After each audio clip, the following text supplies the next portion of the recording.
buyurtma asosida 450 lik joyimizga kuxnya mebel yasab berganmiz.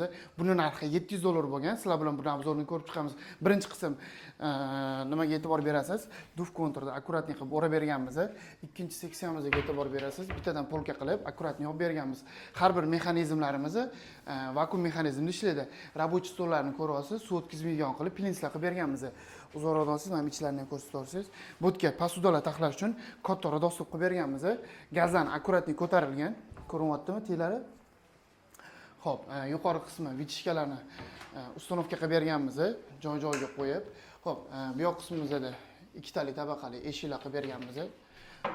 Simmetrichniy eshiklar bilan bir xilda qilib yopib berganmiz. Pastki qismlari eshik, tortma mexanizmlari hammasi vakuum mexanizmda ishlaydi. Xasliflari ham qoradan qo'yib berganmiz. Xo'p, moykaga отдельно e'tibor berasiz. Teylarni akkuratni qilib ko'pchilikda ko'rgan bo'lsangiz, ochuv bo'ladi. Biz akkuratni qilib kesib berganmiz. Xo'p, yuqori qismida sushulkalari bor. Xo'p, bularni ko'rsatib 70 talik sushulka ustida polkalarni qo'yib berganmiz. Xo'p, bu yoq qismimizga steralniy mashinani joy tashlab ketganmiz. U yog'idan, bu yog'idan zazorlarni qo'yib berganmiz.